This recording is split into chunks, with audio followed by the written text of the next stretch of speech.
Muy bien, en unos segundos vamos a comenzar. Estamos haciendo pruebas para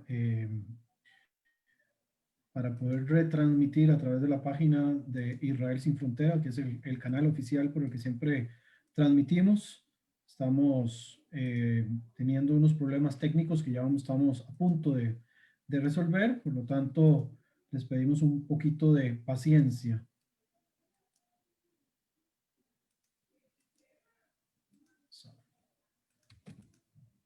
En unos segundos vamos a estar.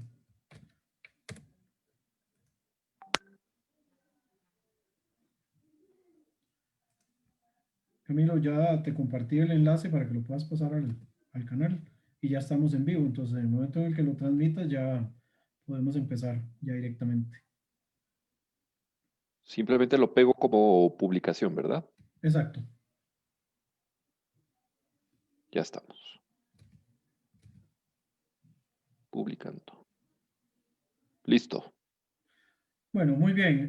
Bueno, buenas noches, Camilo, y buenas noches a todos los que nos han seguido durante estas semanas que hemos estado trabajando en este proyecto llamado Conexión 972.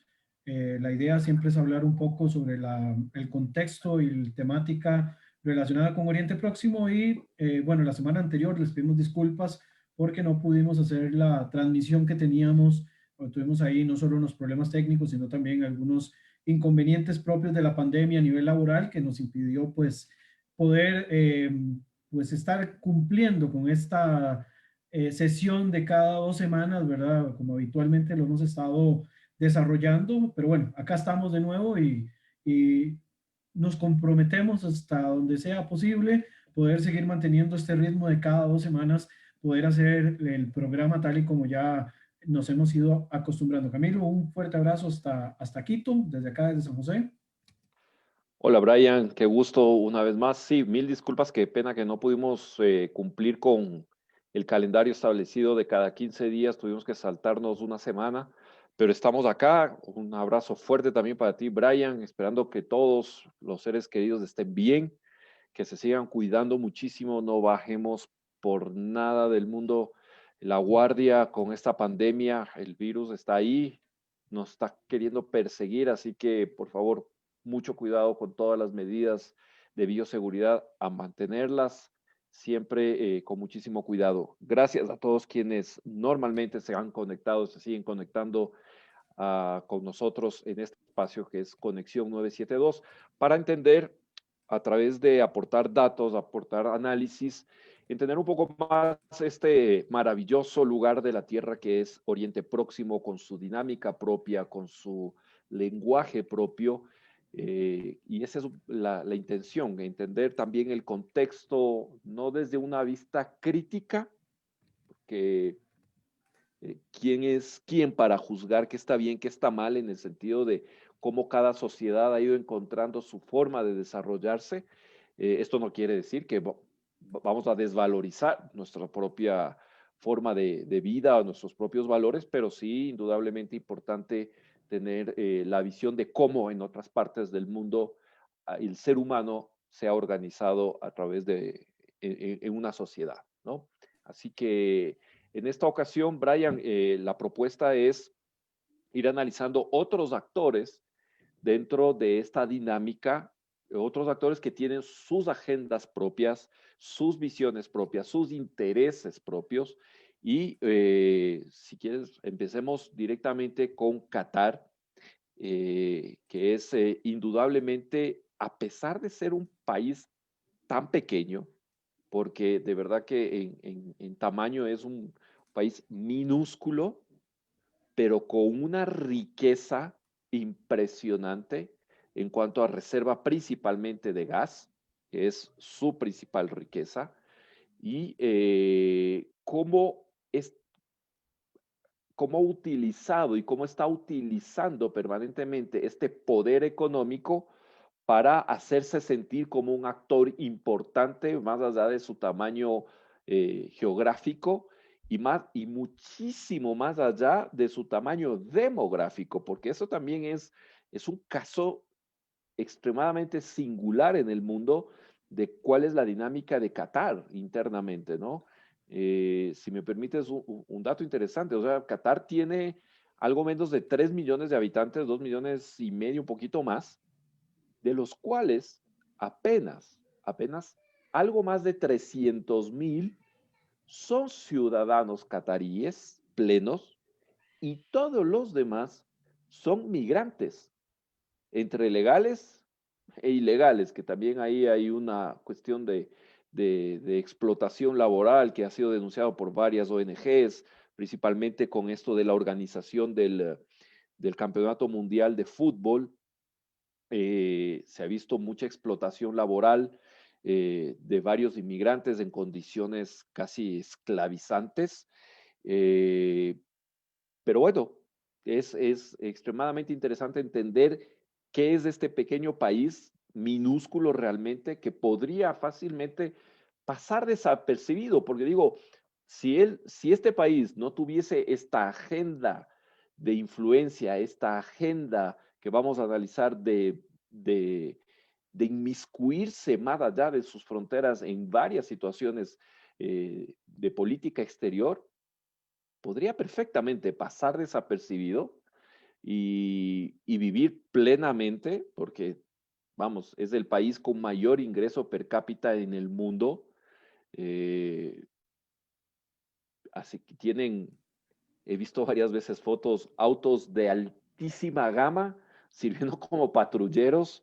O sea, ya de verdad que llega un punto, creo yo, que no saben qué hacer con tanto dinero, pero sí han encontrado, más allá de gastar internamente en el desarrollo, indudablemente los índices de desarrollo de Qatar son altísimos a nivel, si lo comparamos con cualquier otro país, pero pues han decidido utilizar su chequera gigantesca para ser un actor importante, desestabilizante para algunos, desde donde lo veas, o simplemente pues abanderados de su propia ideología y a través del dinero que tienen, pues influir de lo que obviamente para ellos es legítimo uso de su dinero y de su influencia, ¿no?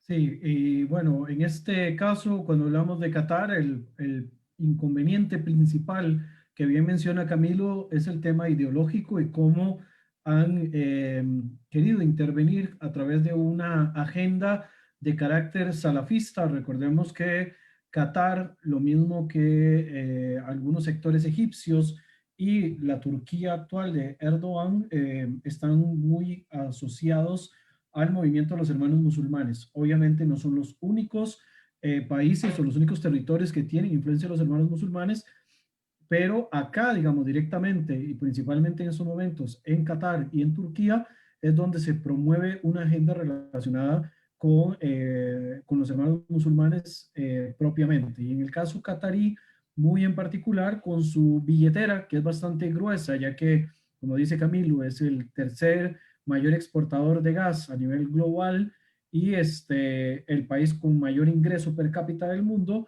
han aprovechado para meterse de una manera solapada en algunos casos y en otros de una manera un poco más fuerte y poder implementar su propia agenda desde varios aspectos. Dicho sea de paso, además de los ejemplos que vamos a dar acá, existen otros también relacionados con Qatar, como la existencia de dos organizaciones fundadas y administradas directamente por el gobierno qatarí, que es Qatar Foundations, que en algún momento llega a sustituir a UNICEF en algunos de los programas de ayuda social y que vienen en como sponsor, como patrocinadores de algunos equipos de fútbol. El caso de mi muy querido Barcelona también estuvo ahí entre esos que cambiaron a UNICEF por Qatar Foundations. Y tenemos también el caso de Qatar Airways, que si bien no vamos a decir que están metidos directamente en este tipo de economía, digamos, relacionada con una ideología, pues por supuesto también tiene algún peso ideológico porque están influenciados directamente por el Estado. Entonces, ahí tenemos dos que no los vamos a ver muy a profundidad, pero que tienen también sus propias, podríamos decir, tentáculos dentro de la organización política catarí en estos momentos. Correcto. Bueno, vamos a comenzar entonces. Voy a compartir por acá la pantalla. Lo vamos a ver desde varios enfoques y acá sí quiero como que quede muy en claro, ¿verdad? Que lo que vamos a compartir en estos momentos es la situación que vive Qatar políticamente y cómo está influyendo desde un punto de vista diplomático, desde varios aspectos y desde varios frentes. Es muy importante también señalar que gracias a uno de estos aspectos que vamos a mencionar, Qatar está en estos momentos bajo un bloqueo, de cierta manera, por parte de los países del Golfo, que ha tratado de sortearlo a través de relaciones con el gobierno de Irán y muy en particular con inversiones y movimientos que han hecho con la República de Turquía. Por eso Turquía se ha transformado en algo así como la válvula de escape que ha podido conseguir Qatar para sortear un poco los bloqueos y los movimientos que políticamente han establecido los países de la región en contra de Qatar. Ojo, la acusación contra Qatar tiene que ver principalmente por el manejo del canal de televisión que está asociado con el Estado, que es Al Jazeera, que es una de las cadenas de noticias más importantes del mundo actual, y que en su momento ya vamos a conversar respecto a esto, pero que se le acusa durante la época de las primaveras árabes de ser promotora a lo interno de los países árabes de los levantamientos sociales y de compartir también fake news con la intención de que los pueblos se levantaran en contra de los gobiernos. Bueno, de todas maneras, las poblaciones de esas zonas no necesitaban muchas excusas, pero Al Jazeera llega en algún momento a interferir de alguna forma y llega a tal punto de que en la mayoría de los países del mundo árabe Al Jazeera está bloqueada la señal, no se puede ver, salvo digamos que tengas un VPN y lo veas a través de internet, lo que llamaríamos popularmente, bueno, no sé si en Ecuador lo hacen, pero en Costa Rica diríamos una señal pirateada, así que sería la única manera de poder tener acceso a ese tipo de información. Vamos a verlo desde varios frentes, como dije inicialmente, y vamos a comenzar directamente con las relaciones con Turquía. No sé si, Camilo, quieres hacer algún señalamiento antes de decir acá sobre este tema.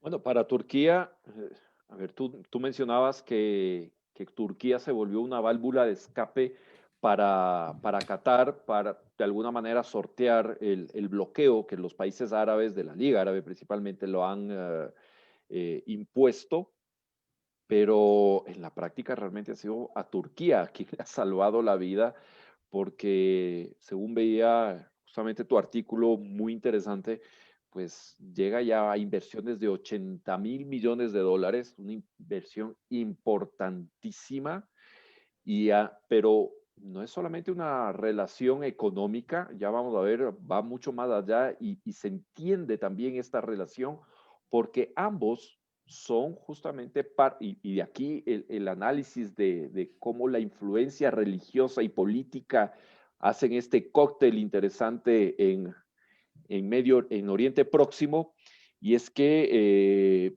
ambos ideológicamente son muy afines a los hermanos musulmanes. Para recordar rápidamente, el movimiento de los hermanos musulmanes nace en Egipto con un señor, su líder, que es Hassan al-Banna, y lo que ellos promueven es primero volver al Islam tradicional y sobre todo volver de alguna manera, no volver, sino que la religión sea parte del manejo político de un Estado, ¿no? Es decir, que no exista una separación entre la Sharia, es decir, la ley musulmana, y el quehacer, el manejo político de un Estado, ¿no? Es decir, las leyes, el funcionamiento de un Estado deben estar bajo la visión de ellos, basadas en la fe musulmana, basadas en la Sharia.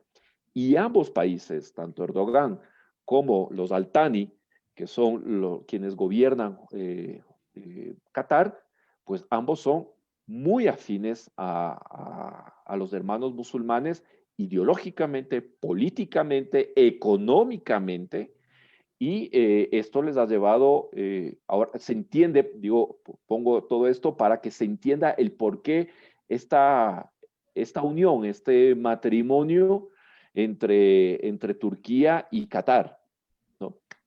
Sí, y dentro de este denominado matrimonio, ¿verdad? O esta relación de conveniencia, como bien señala Camilo, en algún momento Qatar, con las inversiones que hace, les salva la economía, en cierto modo, a Turquía. Aún, digamos, se mantienen algunos compromisos de inversión. Esto ha permitido que, por ejemplo, además de los gastos públicos que tiene propiamente el gobierno de Recep Tayyip Erdogan en Turquía, en estos momentos también pueda patrocinar otros movimientos de política exterior. Por ejemplo, la invasión al norte de De Siria, Siria. se habla de que este viene directamente patrocinado y financiado económicamente por el gobierno de los Al Thani, ¿verdad? El Emirato de Qatar. Por el otro lado, la invasión a algunas de las regiones libias también provienen directamente de fondos pagados directamente por el gobierno de Doha. Dentro Y, también perdón. y en esta parte se hace una triangulación, además, bastante interesante en el sentido de que los mercenarios que lleva Turquía a Libia, no son mercenarios turcos, son mercenarios sirios pagados por Doha, es decir, por Qatar, para actuar en Libia. Por ahí, para que se entienda un poco Correcto. hasta dónde puede llegar esta dinámica, ¿no? Sí, y obviamente todos los otros movimientos con los cuales Turquía ha sido acusado de sacar mercenarios islamistas, además, porque no son mercenarios cualquiera, no es que están contratando, no sé, albañiles o están contratando gente, digamos, de pueblo, sino que directamente es gente que está involucrada con movimientos irregulares, ¿verdad? Lo que podríamos hablar de grupos terroristas dentro de Siria que han sido movilizados hacia otras partes para cumplir con la agenda directamente relacionada con Doha. Ojo, entramos en un dilema muy curioso y muy extraño. También Qatar y Turquía están metidos en la situación interna palestina actual. Recordemos que de Doha ha salido muchísimo del dinero que se ha enviado a Gaza para poder seguirle pagando los salarios a los miembros del Hamas, ¿verdad? Dinero que por supuesto a la población palestina le llega a cuentagostas, técnicamente nulo la cantidad de dinero que les llega. Todo está muy bien diseñado para mantener la forma de vida que tiene la organización islamista Hamas, que también es una rama de los hermanos musulmanes De los hermanos musulmanes. en Palestina, ahora en los territorios palestinos, y entramos en una paradoja muy interesante, y es que dentro de los países que eventualmente quieren negociar un acuerdo de paz o una normalización de relaciones con Israel, se ha mencionado en algún momento el gobierno de Doha. Y ahí entramos en todo un dilema, ¿verdad? De cómo es posible de que un grupo que está patrocinando no necesariamente, vamos a decir, las acciones terroristas, pero obviamente esto se puede ver indirectamente que está pasando, pero cómo es posible que un grupo que está patrocinando en cierta manera a los grupos subversivos palestinos, en este caso el Hamas, pueda eventualmente normalizar relaciones con Israel y que se vea, digamos, dentro de los planes. Yo no sé, Camilo, cómo lo verás, pero ahí le hace a uno así como una explosión cerebral cuando piensa en un tipo de circunstancia de esta. Sin embargo, hay que entender desde la posición de Qatar por qué, digamos, eventualmente ellos podrían entrar en un tipo de normalización al poder, digamos, tener otra opción adicional con la cual mantener algunos flujos económicos y tal vez de manera indirecta lograr de que le suavicen las posiciones que tiene el mundo árabe en estos momentos con respecto al gobierno de Doha, ¿verdad? Y todo el bloqueo que vienen arrastrando desde hace ya varios años. ¿Qué opinas? Sí, es decir, lo veo como le dicen la realpolitik, es decir, el pragmatismo que cubre sus intereses nacionales. Como está clarísimo a raíz del anuncio que ha hecho Emiratos Árabes Unidos, el Reino de Bahrein, ahora Sudán, de decidir normalizar relaciones con Israel, entendería yo que por ahí va la postura de Qatar de decir, sí, nosotros también estamos dispuestos a hacerlo. Es decir, más o menos nada distinto de Erdogan en Turquía, cuando, como dicen, baila con Dios y baila con el diablo. Es decir, es parte, por ejemplo, vamos con Turquía, es parte de la OTAN, pero ataca despiadadamente a las poblaciones kurdas, se involucra en Libia, apoya también al Hamas. Recién veía, bueno, ya tiene un par de años de estos videos de la televisión turca, de reportajes directamente en Gaza, hechos por la televisión turca, no a manera de denuncia, mucho menos, sino todo lo contrario, de una manera de demostrar orgullosamente cómo Turquía ha apoyado al Hamas, a la Franja de Gaza, principalmente con inversiones, entre ellos una fascinante y majestuosa mezquita, etcétera, etcétera. Es decir, finalmente no dejan de ser pragmáticos en ese aspecto. Siempre me llamó mucho la atención en una entrevista que daba Enrique Zimmerman, que es sin lugar a dudas una persona de las más conocedoras de las minucias de Medio Oriente, de Oriente Próximo, de los detalles, porque se ha reunido no una, decenas de veces con altos dirigentes de los diferentes países de la península arábiga, y él decía, miren, Doha no es lo que aparenta. No quiso profundizar más, pero quizás por ahí puedo entender yo que no es lo que aparenta, quiere decir que también tienen este sentido pragmático de si tengo que llegar a acuerdos con Israel, lo voy a hacer porque me conviene dentro de mi agenda política, como tú decías, para que, ya que los demás países árabes lo están haciendo, si yo me sumo a esto, de alguna manera voy digamos, a ganarme puntos con mis vecinos para que en algún momento suavicen su postura y sobre todo su embargo y su bloqueo que lo tienen impuestos a Qatar.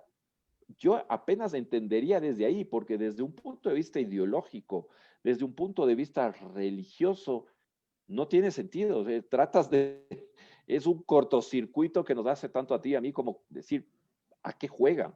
Pues juegan a la realpolitik, a lo pragmático, a este es del mundo y aquí hacemos negocios entre todos y finalmente, como dicen, no lo tomes personal, es simplemente política, ¿no?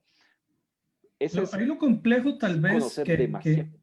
lo que puede tal vez ser complejo o que pueda generar cierto choque o cierta, ¿cómo podríamos decir? Diferencias, es cómo, digamos, consigues mantener una cercanía con una Turquía, por ejemplo, que está promoviendo una agenda neotomanista, expansionista, y al mismo tiempo querer establecer una relación con un Israel que es uno de los que choca directamente con esta agenda neo-otomana de Erdogan. O sea, ¿cómo diablos llegamos nosotros a poder hacer un twinning entre esos, un enlace entre esos dos eh, grupos, dos países, digamos, ¿cómo podemos llegar? Yo podría entender, digamos, desde el punto de vista, como lo menciona, de la realpolitik, de lo que es el pragmatismo, pero creo que en algún momento dice el dicho que el hilo revienta por lo más delgado. Entonces, no sé si a vos te da esa misma sensación de que me cuesta de algún modo, a pesar, digamos, de que no soy tan sentimentalista con las relaciones entre estados y que me queda completamente claro que las relaciones entre estados son relaciones de interés y no necesariamente relaciones de amistad, no me termina como de cerrar, digamos, cómo podemos mantener una relación de Israel con el gobierno de Doha y al mismo tiempo una relación de Israel con el gobierno de Ankara, pensando además que Turquía está sumamente interesado en inmiscuirse en una eventual sucesión de liderazgo por parte del gobierno palestino. Eso es lo que quizás, yo no sé si vos le encontrás una salida por algún lado, pero, y puedo pensarlo desde el punto de vista de la realpolitik, pero no sé si vos le encontrás una salida a qué pasa en los puntos en los cuales más bien chocan ambos intereses, los intereses de Turquía, que es aliado de Qatar, con los intereses de Israel, que eventualmente también podría convertirse en un nuevo aliado económico o aliado tecnológico, como quiera llamarle, de Qatar también. Ujú. Este, a ver, Doha ha manifestado su interés, no lo ha convertido en hechos. Llegado el momento, ¿no? Eh, obviamente, quien, vamos a entender nuevamente, quien ha estado detrás, impulsando enérgicamente, yo no diría detrás, sino impulsando realmente enérgicamente esta normalización de relaciones entre países árabes e Israel, ha sido sin lugar a dudas de Estados Unidos. Y ha sido a cambio de ciertas condiciones que se han firmado para que se cumpla lo uno con lo otro. Caso concreto, el último, quizás el más esclarecedor, el caso de Sudán. Sudán tuvo que reconocerle a los Estados Unidos su mea culpa en atentados, en haber promocionado, permitido atentados terroristas que le costaron la vida a ciudadanos estadounidenses, tuvo que aceptar pagar una indemnización. Luego, el Departamento de Estado retira a Sudán de la lista de países promotores del terrorismo y a través de eso es que se da la luz verde para que Israel y Sudán puedan normalizar relaciones. Entendería yo que llegado el momento en que Doha definitivamente diga, a mí me conviene más, a ver, esto es un tema de intereses, va a llegar un punto en que Qatar va a decir qué me conviene más, qué me interesa más, qué es mejor para mí. Normalizar relaciones con todos mis vecinos árabes e Israel, Estados Unidos y el bloque occidental, o mantener esta agenda islamista y mantener la relación íntima con Turquía y seguirme involucrando en el apoyo directo o indirecto hacia movimientos islamistas, va a tener que decidir en algún momento. Y veamos Y- hacia dónde va a decidir.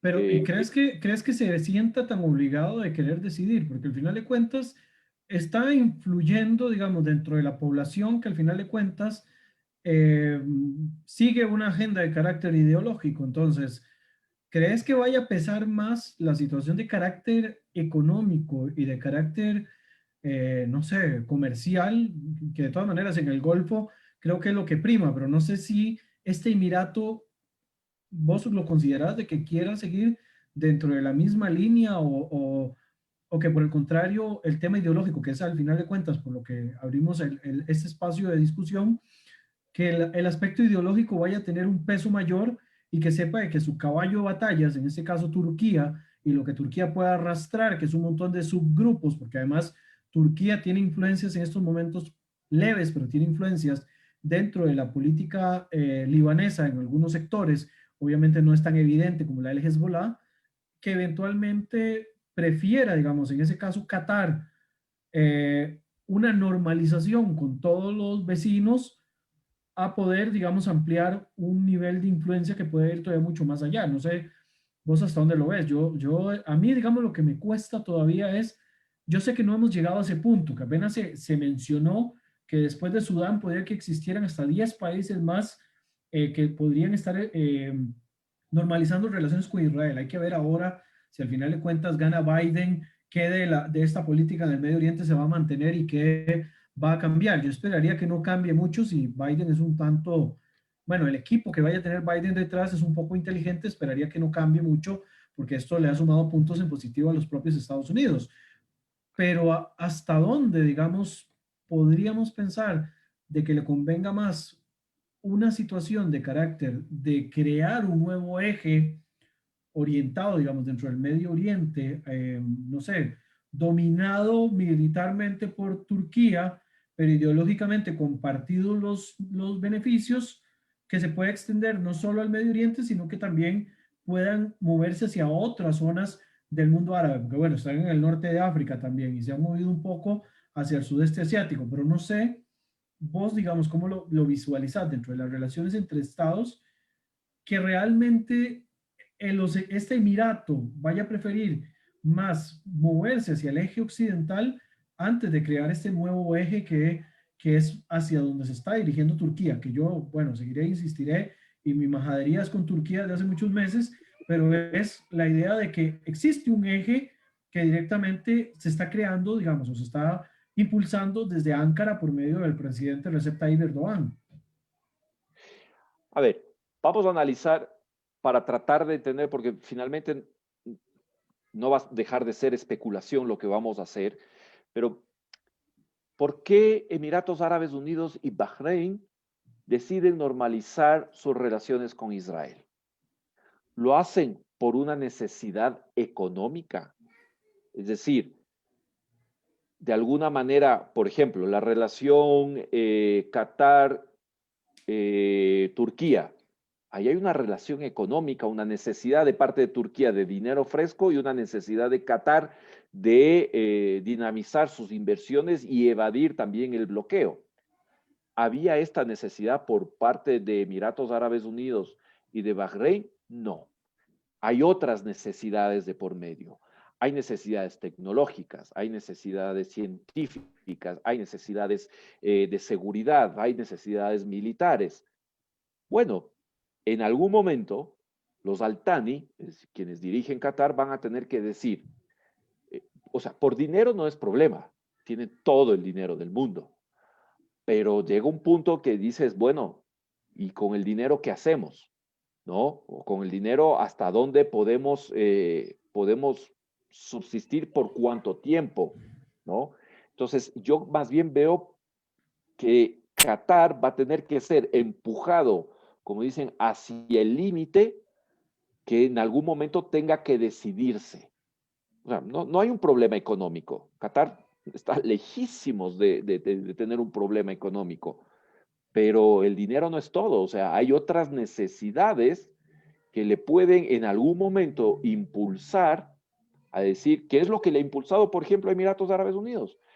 ¿Dinero les hace falta? No les hace falta en lo más mínimo, pero ellos se dieron cuenta y de ahí nace también la Agenda 2030, es decir, cómo se ven ellos como países en el 2030, países dependientes netamente de la explotación de recursos, sea petróleo, sea gas, hacia países generadores de riqueza a través de tecnología, desarrollo, a través, hasta de agricultura, porque estos países importan prácticamente el 100% de su demanda de alimentos.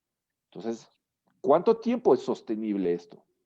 Que es uno de los análisis que se hacía del por qué se impulsó estas nuevas alianzas que se vienen trabajando, vamos, muchos años atrás. Esto no es de la noche a la mañana.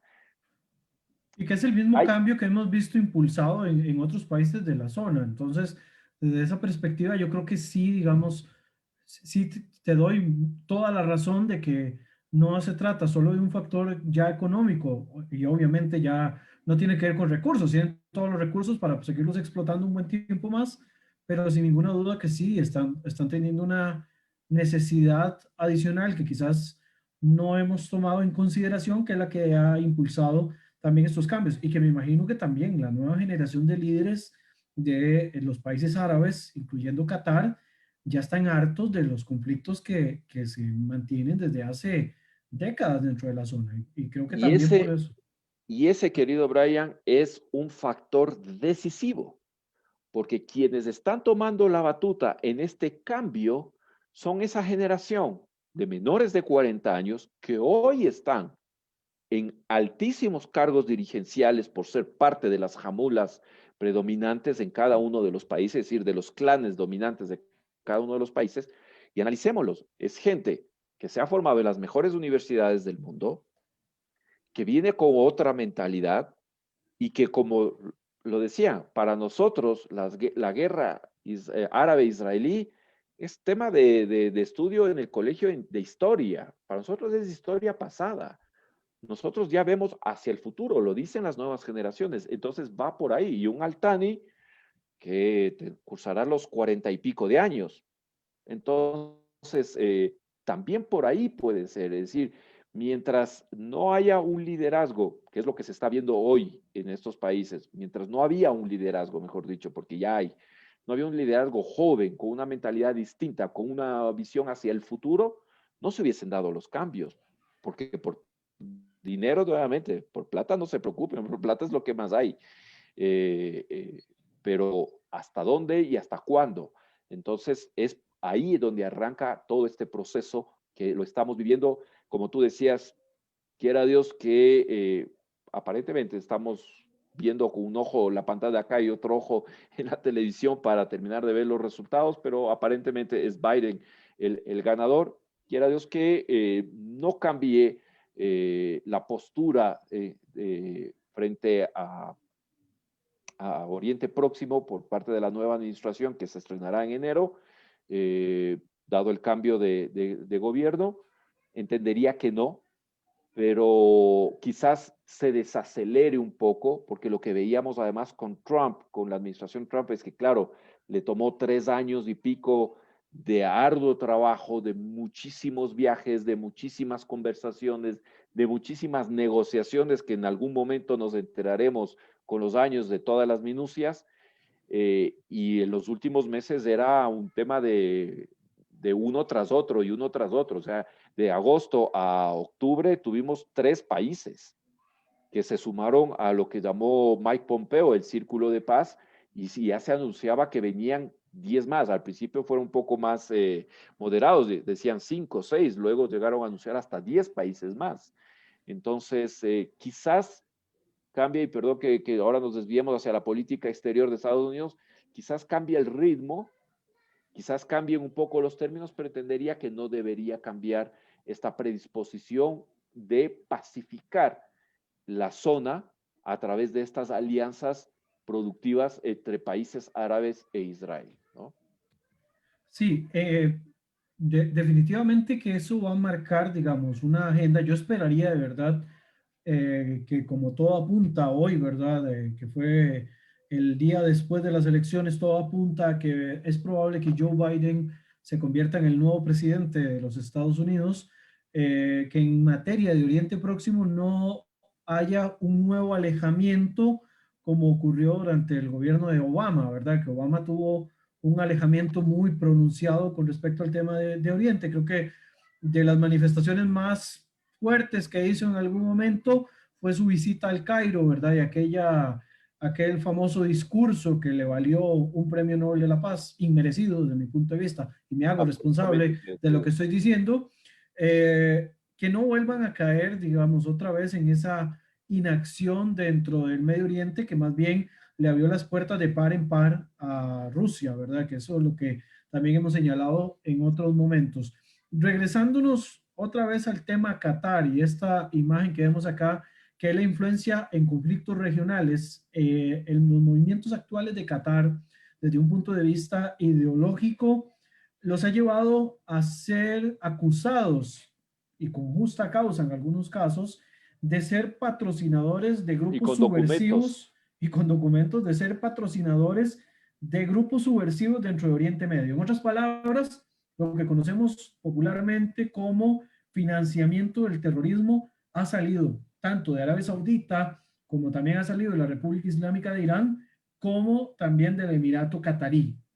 Y esta es una acusación muy seria que se ha hecho en algún momento, pero se ha encontrado pruebas de que también Qatar en algún momento soltaba plata para patrocinar este tipo de agrupaciones al margen de la ley. E ideológicamente hablando, vamos a hablar de varios puntos. Antes de entrar a este de yihad económica, quisiera que podamos entrar a este que estuvimos conversando un poco fuera de cámaras con respecto a la forma en la que se moviliza Qatar. Qatar tiene técnicamente, desde un punto de vista político y religioso, tiene tres, digamos, formas de hacerse sentir a nivel mundial. El primero, ¿verdad? Que lo vemos a la derecha, es el tema económico, donde tiene obviamente una diplomacia de billetera, muy parecido también a como lo hace China y las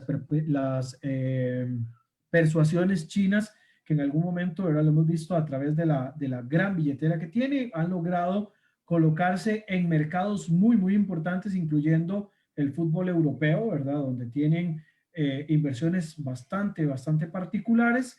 Además de esto, tiene toda una cuestión ideológica y de persuasión que han ido desarrollando con el paso del tiempo. A esto, el propio teórico Joseph Nye, que es el que plantea la teoría de los tres tipos de ejecución del poder, que es poder blando, poder duro y poder inteligente, involucra un nuevo tipo o una ramificación tal vez del poder duro, del hard power, que se llama el sharp power o poder punzante, que lo que viene a hacer es a través de la persuasión, a través de la manipulación de medios y a través de la manipulación de la información, se pueden ir metiendo en algunas sociedades, cerruchándole el piso o bajándole el piso a otras sociedades contra las que tengan algún tipo de enfrentamiento. Uno de esos aspectos, que es el que acabamos de mencionar sobre la yihad económica, la forma en la que ellos patrocinan, tiene un complemento que creo que acá uno de los que pueden explicarlo de una mejor manera es Camilo, que es la dawa económica o la dawa complementaria a la yihad económica que implementan principalmente en países no musulmanes. La dawa como tal, digamos, como precepto religioso islámico, simplemente significa invitación. Es la invitación a tomar la senda correcta del Islam. Lo que pasa es que el tipo de dawa que patrocinan organizaciones como las que patrocina en su momento Qatar tienen un trasfondo hacia grupos radicales. Porque creo que Camilo puede explicar un poco mejor cuál es el funcionamiento dentro de estas naciones de la promoción de la dawa y cómo se convierte esta dawa en una forma de yihad económica para los intereses ideológicos religiosos de Qatar y de todos los grupos que actúan de esta forma. Correcto. Y esta forma de actuar nace desde el inicio mismo de los hermanos musulmanes. Ya desde un inicio, eh, ahora se me fue el nombre de Hassan al-Banna, cuando él dice su, su trabajo inicial fue justamente con el pueblo, con la asistencia a los más necesitados, a los pobres, a los huérfanos, a las viudas. Ahí nace realmente el movimiento de los hermanos musulmanes, nace justamente en eso, en la asistencia social a estos grupos más necesitados y a través de la asistencia social, pues irlos educando hacia la tradición del Islam, a volverlos hacia el camino del Islam, según como Hassan al-Banna lo entendía. ¿Esto está mal? No. ¿Esto lo hace solamente el Islam? No, lo hacen casi todas las religiones y lo conversábamos también fuera de cámara. Vamos, los diferentes movimientos cristianos también lo hacen porque se entiende que como una persona, y lo he conversado con mis amigos y hermanos cristianos, decir, a ver, ¿cómo una persona puede centrarse en lo espiritual si todavía ni siquiera tiene atendido bien su parte física, si no tiene educación, si no tiene salud, si no tiene ni siquiera alimentación asegurada?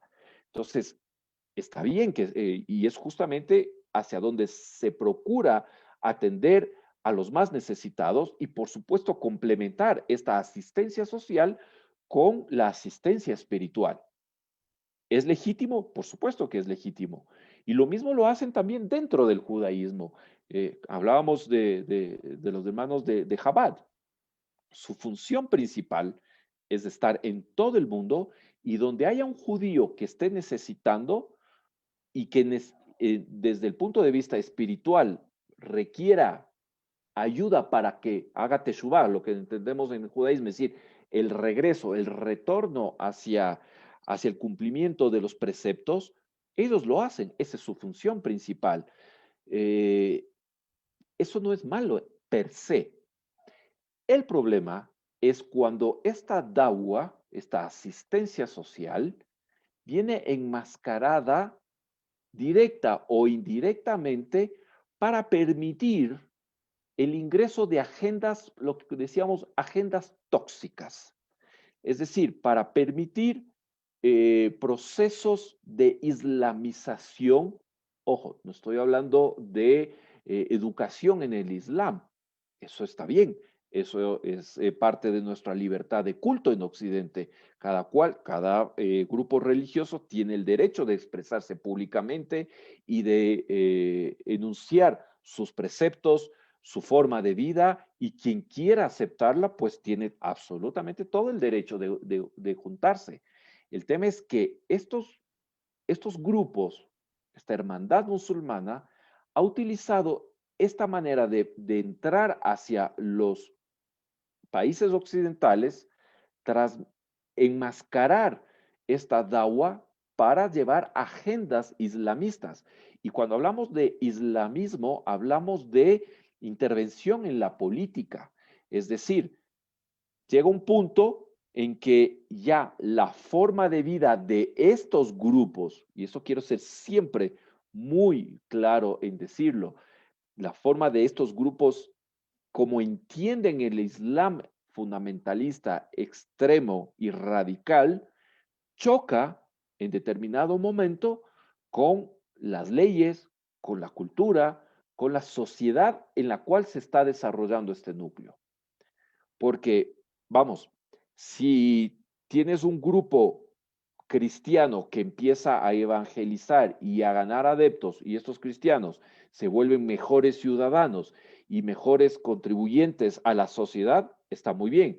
Si tienes grupos como Chabad que ayuda a reunir nuevamente a los judíos que estaban por ahí dispersos sin conocer mayor cosa de religión, de judaísmo, y empiezan a cumplir mejor los preceptos y eso los vuelve mejores ciudadanos y cumplidores de las leyes locales, está muy bien.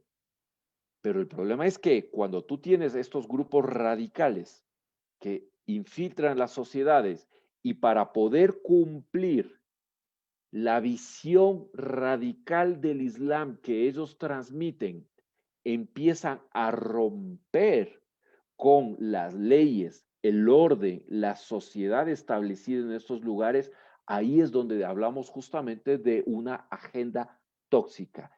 Y eso es lo que hemos estado viendo en algunos países y a eso es lo que muchos estudiosos llaman la islamización de Europa, principalmente, que es donde más se ha visto esto. Quiere, y cuando se refiere a esto, no quiere decir que está mal que haya europeos que abracen el Islam. Está perfecto, siempre y cuando abrazar el Islam no rompa con las leyes locales establecidas. Pero cuando esto sí sucede, ahí es cuando tenemos un problema.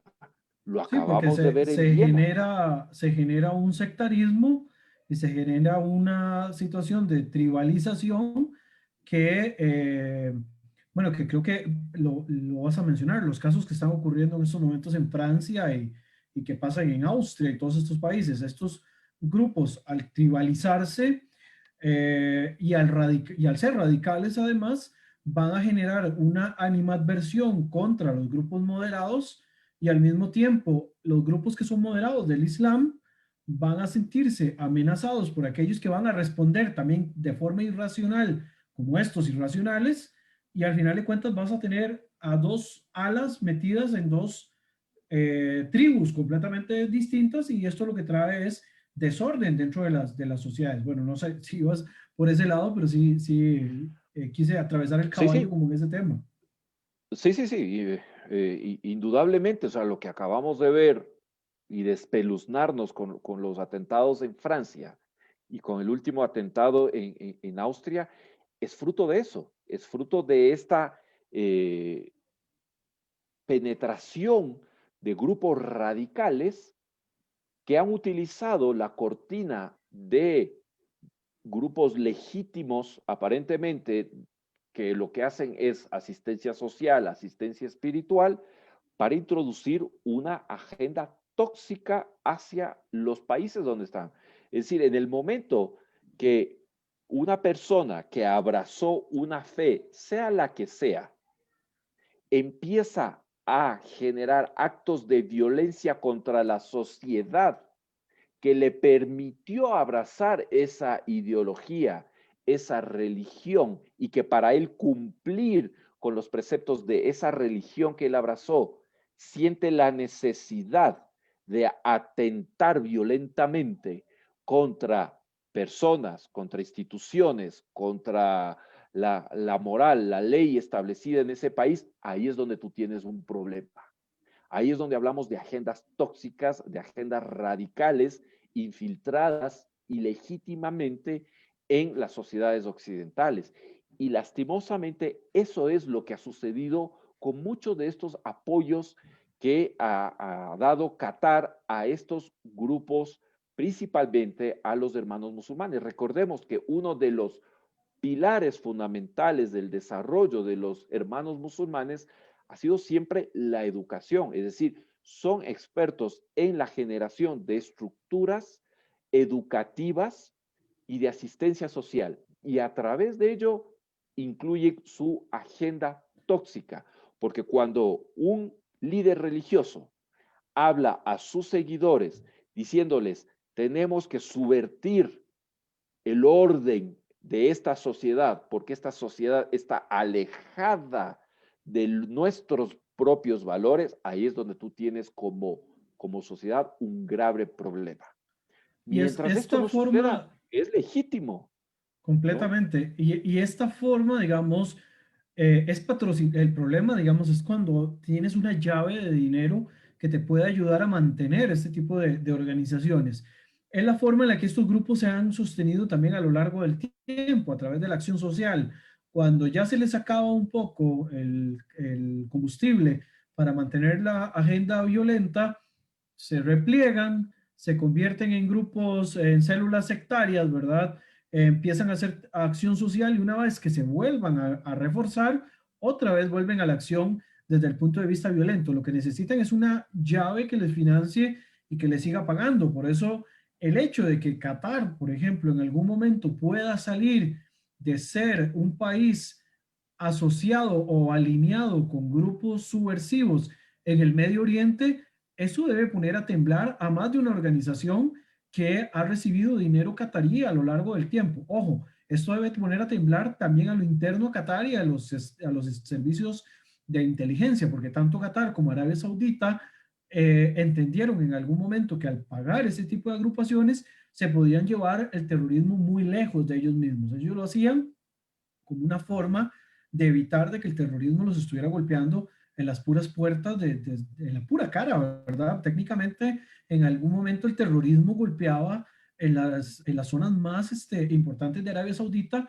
Y bueno, no estoy todavía muy seguro con el caso de Qatar, pero nada extraño también de que para alejar este tipo de golpes a lo interno, estuvieran patrocinando para que se fueran lo más lejos de sus propias fronteras. Y sin ninguna duda, digamos, como bien señala Camilo, este tipo, digamos, de trabajo que ellos realizan, al final de cuentas, hayan algún tipo de asidero y hayan alguien que al final de cuentas quiera consumir de lo que están ofreciendo, porque lo presentan de una manera muy accesible, que lo presentan de una manera muy bonita para que se sientan atraídos por esta forma de comportamiento. Correcto. Y esa es justamente esta es una de las vías que ha utilizado permanentemente Qatar de financiamiento a organizaciones muy cuestionadas en Occidente. Y la otra, que de verdad lo han hecho muchísimo mejor porque de alguna manera han logrado evadir casi impunemente cualquier crítica o cualquier obstáculo, lo ha hecho a través de su estación de televisión, que es Al Jazeera. Que ese es A ver, otro de los temas que es, que tenemos por exacto, acá. que vamos nuevamente, es ilegítimo que un Estado tenga una agencia de noticias o un canal de televisión, absolutamente no. Casi todos los países lo tienen. Lo tiene Alemania, lo tiene España, lo tiene Gran Bretaña, lo tiene, eh, Rusia. ¿Es malo? No. El problema es cómo lo utiliza.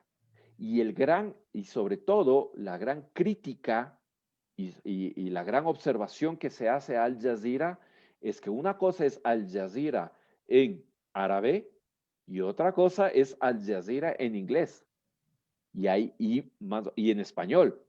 Entonces, ahí es donde dices, ¿cuál es la moneda que quieres, cuál es la parte de la moneda que quieres ver? Porque cuando tú tienes un Al Jazeera en árabe siendo islamista, patrocinando espacios radicales, patrocinando lenguaje de expertos antisemitas, hablando oficialmente en su canal, mientras en la televisión que se ve en Occidente lo hacen de alguna manera políticamente correcto y presentándote como un canal moderno de televisión y de noticias, dices, a ver, entonces, ¿a qué estamos jugando? ¿No? Y ese es principalmente, y un caso emblemático acaba de estallar hace unos meses, no es ni siquiera meses, es un mes apenas Unas que pasó, semanas. son no sé si los que nos están escuchando lo conocen a Nasser. Es un árabe israelí o palestino israelí, es decir, un ciudadano del Estado de Israel, pero de ascendencia árabe, que es recontra famoso en las redes sociales, principalmente en Facebook. Él ha utilizado esta plataforma desde un inicio porque es la que a él le gustó. Millones de seguidores y muy interesante el caso de él porque lo que hizo es durante 1000 días, y así se hizo famoso, durante 1000 días produjo un programa de un minuto diariamente y iba viajando alrededor del mundo y produciendo historias, y de verdad historias muy bonitas, muy bien contadas. Hoy se ha diversificado, hoy tiene incluso una academia de producción, es decir, enseña a la gente cómo hacer sus propios videos, y de pronto en uno de los canales, no Al Jazeera directamente, pero una de sus filiales en redes sociales, lo acusa de lo siguiente. No sé si quieras poner el vídeo, porque aquí es Sí, justamente lo tenemos por acá. donde queda clarísimo. Y claro, Nas es alertado de esto, de lo que está sucediendo, porque él habla árabe. Y entonces sus seguidores que hablan árabe también estallan al ver semejante acusación, y ahí es donde se desenmascara una vez más este doble discurso de Al Jazeera. Antes de poner el video, es importante señalar que en algún momento Al Jazeera tuvo sede en Israel también. En algún Sí, momento también se les pidió que salieran por estar sirviendo como un caballo de batallas al promover un discurso de odio que, como vamos a ver en el caso de Nas Daily, quien fue, digamos, este árabe que recibe acusaciones de todo tipo, eh, ellos tienen un discurso en árabe que es completamente distinto a lo que se puede ver en Al Jazeera en inglés, que de hecho en algunos casos están quienes señalan a Al Jazeera como el CNN en el Medio Oriente, haciendo, digamos, alusión a esta cadena norteamericana, que obviamente no voy a entrar en ningún tipo de apreciación en estos momentos.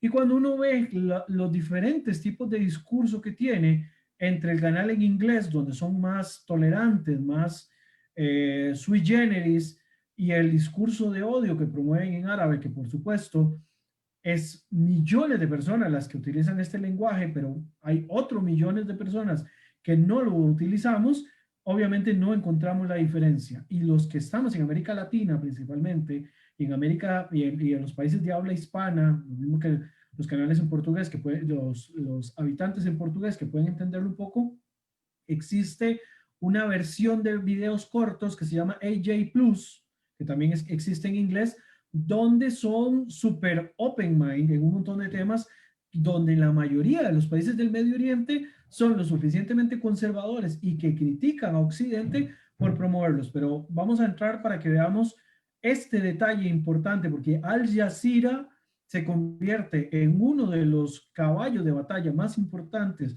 del gobierno de los Altani para promover su agenda desde el punto de vista ideológico. Veamos a continuación. Oh my God, I cannot believe this is happening to us. I cannot believe this is happening to us. This is fake news targeted at us by e-government. If there is one day I needed your support, it's today. Everyone knows Al Jazeera. It's one of the largest news organizations in the world. But people don't know that Al Jazeera is a government news organization, just like CCTV in China. And last week, they spread fake news about us with no verification or truth.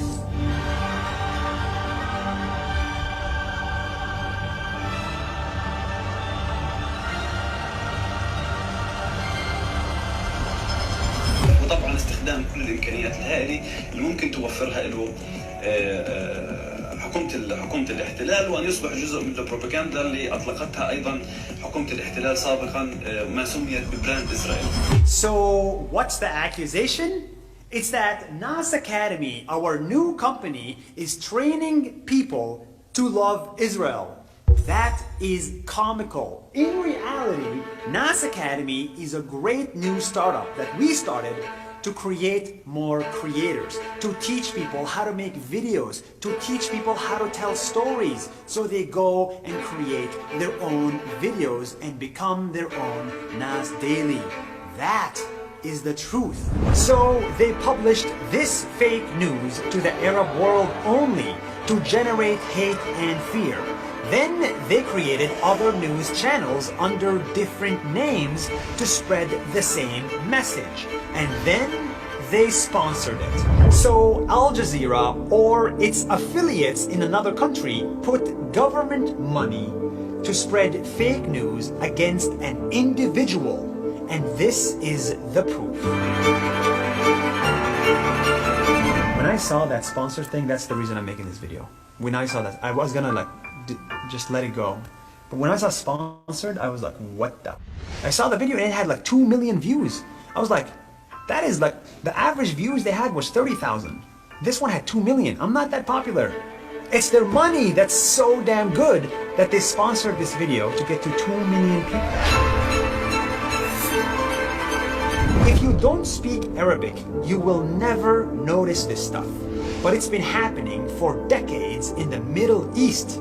To the people that speak English, Al Jazeera shows good news. To the people that speak Arabic, Al Jazeera shows fake news. To the English world, they say, let's remember the Holocaust and never repeat it. To the Arab world, they say, did the Holocaust really happen?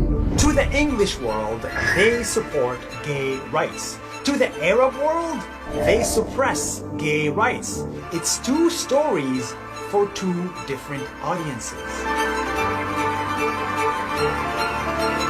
And you wonder why the Middle East is full of hatred and anger.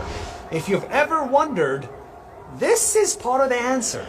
With thousands of employees, companies like Al Jazeera can do this forever because they have unlimited money, government money that they get every year from a small Arab country. With $200 million or more, they can attack anyone or anything, including me. Media is broken because this is unfair. This gives a really bad name to journalists around the world. Journalists put their life on the line to show us the truth. But at Al Jazeera, at least in Arabic, they are not doing that. And this is not just me. The US government just last week, labeled Al Jazeera as a foreign agent. It's the biggest evidence you need to know this is not pure journalism.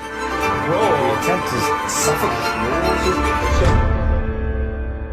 To be clear, not all government media is bad. BBC is great, Deutsche Welle is great, and their government. But they don't hide it like Al Jazeera does. And to be even more clear, we work with governments and tourism boards as well.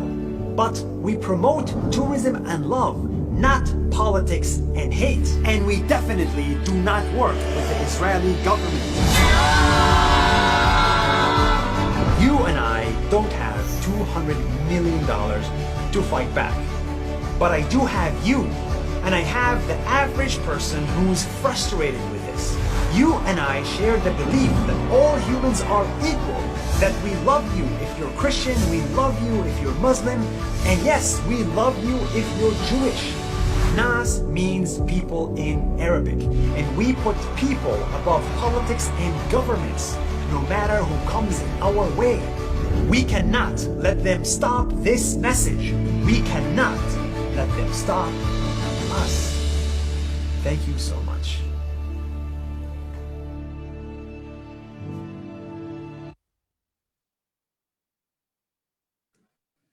Bueno, ese es el video que Nas Daily saca para acusar al gobierno de Doha de estar promoviendo fake news.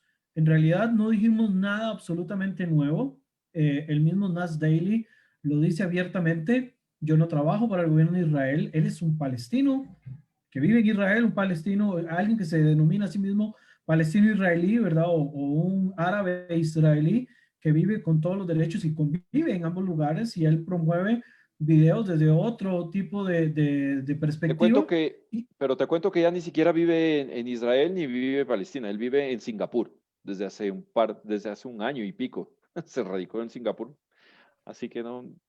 O sea, y es bastante interesante lo que él muestra, porque en verdad enseña cómo algo tan, digamos, que podríamos pensar que debería llegar a tantas personas para promover un mensaje en positivo, se utiliza muy en negativo. Y a pesar de que un país tan pequeño como Qatar, digamos, tiene su tamaño y demás, uno no podría imaginarse el alcance que tiene, el poderío mediático que Al Jazeera tiene. En el Medio Oriente no es el único medio que existe, pero es uno de los medios de comunicación del Medio Oriente que tiene mayor difusión a nivel global.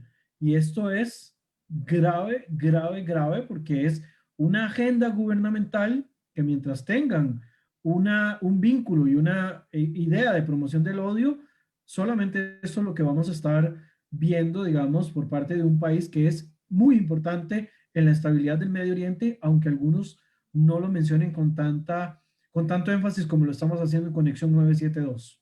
Bueno, sí, le hemos dedicado además este día a Qatar, porque a mí personalmente me llama increíblemente la atención un país tan pequeño, un país que podría tranquilamente vivir en paz para sus ciudadanos, hacer legítimamente inversiones, vamos, como lo hace el Fondo de Noruega, que tiene inversiones en todo el mundo, como lo hacen otros gobiernos que tienen fondos de inversiones y lo hacen legítimamente en todo el mundo, también podría Qatar.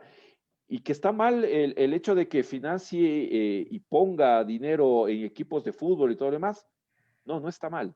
El problema es cuando lo utiliza como cortina para lavar o para vender una imagen que por detrás en árabe está promocionando todo lo contrario. Lo mismo lo dice justamente Nas Daily, el hecho de que promueven el odio permanentemente en árabe. Entonces, lo que él mismo dice es, si alguna vez te preguntaste por qué en Oriente Próximo hay tanto odio, bueno, esta es una de las explicaciones que bien podría entenderse, ¿no? Entonces, creo que hemos de alguna manera agotado, profundizado un poco en este tema Qatar, que hay cosas muy positivas y que hacen inversiones también muy interesantes y legítimas en el mundo. Sí, de hecho en Ecuador también hay inversión catarí en camino, sobre todo en la costa, y está bien, y no hay que pensar que necesariamente en este caso puntual haya una agenda islamista detrás. Al menos aquí en Ecuador no se ha manifestado, sino En netamente Chile, como un tema de inversión. en el tema de Al Jazeera en Chile, mientras estaban dando las protestas, sí recuerdo una acusación de que los de Al Jazeera montaron todo un show de unos supuestos protestantes brincando sobre un carro que le estaban prendiendo fuego y no sé qué, para hablar de la violencia de los manifestantes, mientras que la manifestación realmente iba por otro lado y la gente estaba manifestándose de manera, de manera pacífica. Sí recuerdo, digamos, ese caso, voy a ver si lo busco y se los comparto en la página de Israel Sin Fronteras. Sé que no es, digamos, el espacio para ese tipo de cosas y si no, lo muestro en el próximo de Conexión 972, pero sí hubo un caso puntual que creo que tiene que ver con Al Jazeera, sí, con Al Jazeera, que ellos mismos crean todo el escenario de lo que supuestamente estaba ocurriendo de una manifestación súper violenta y lo que tenían era un montón de actores haciendo el papel, digamos, un carro abandonado en un callejón ahí, mientras la verdadera protesta pacífica ocurría en otra parte. Entonces, no digo que todo lo que ellos promuevan tenga que ver con una agenda ideológica, pero sin ninguna duda, mientras el gobierno sea quien les controle qué es lo que pueden y no pueden decir, hay un carácter ideológico de por medio que van a estarlo promoviendo. No por nada, bueno, de todas maneras que el Medio Oriente no es un oasis de democracia, pero no por nada los países del Medio Oriente prohíben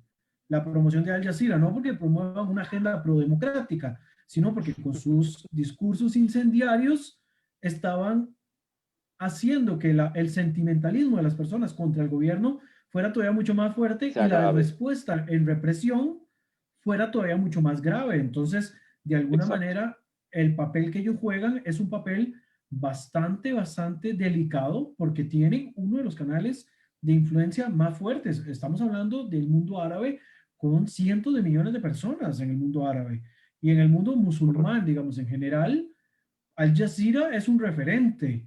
Entonces, de alguna manera, el cuidado que existe con esta agenda ideológica, mientras Qatar mantenga este tipo de comportamiento, por supuesto que no va a ser la última vez que le vamos a dedicar un programa a Qatar. Mientras que Qatar mantenga, digamos, este tipo de agenda o de comportamiento, probablemente después volveremos a hablar de cómo Qatar está financiando los movimientos islamistas en el Medio Oriente y cómo le está pagando la cuota de poder al gobierno de Recep Tayyip Erdogan. Pero yo creo que ya Correcto. por esta semana estamos con el tema bastante agotado. Esperamos en 2 semanas que el plan que teníamos inicialmente es hablar de otras minorías religiosas en el Medio Oriente, principalmente cristianos y otras, y dejar de último un programa especial sobre Israel como Estado judío dentro del Medio Oriente. Correcto. Correcto. Muchísimas gracias a todos los que se sumaron a esta transmisión. Confiemos plenamente que podamos cumplir dentro de 15 días también con el siguiente programa. Gracias, Brian, por tu valiosísimo siempre aporte. A todos los que se sumaron, muchísimas gracias. Un abrazo fraterno, fortísimo de acá desde el pupo del mundo, desde el ombligo del mundo. Acá, no, yo siempre pensé que pupo era como una palabra común, pero luego me hicieron ver, ni siquiera en la costa ecuatoriana se utiliza esa palabra. Pupo quiere decir ombligo, es una palabra muy, no sé si venga del quichua, pero quiere decir justo el ombligo del mundo. Así es como muchas veces nos gusta vernos. Estamos en la mitad del mundo, les mandamos un fuerte abrazo. Síganse, por favor, síganse cuidando muchísimo con este tema de la pandemia. Aguantémonos de esas ganas de salir, de sobreexponernos innecesariamente, cuidemos de los nuestros para que nos sigamos viendo cada 15 días acá y para que puedan seguir disfrutando de todo lo bueno que nos puede ofrecer este mundo un poco al revésado, pero que vale la pena vivirlo. Bueno, nos vemos en 2 semanas. Un fuerte abrazo a todos, que estén, de verdad, que se estén cuidando, que estén muy bien. Esperemos que a pesar de que la pandemia nos haga regresar a una normalidad similar a lo anterior, que tengamos muchos programas más de Conexión 972. Amén. Bueno, buenas Un noches a abrazo. todos y que estén muy bien.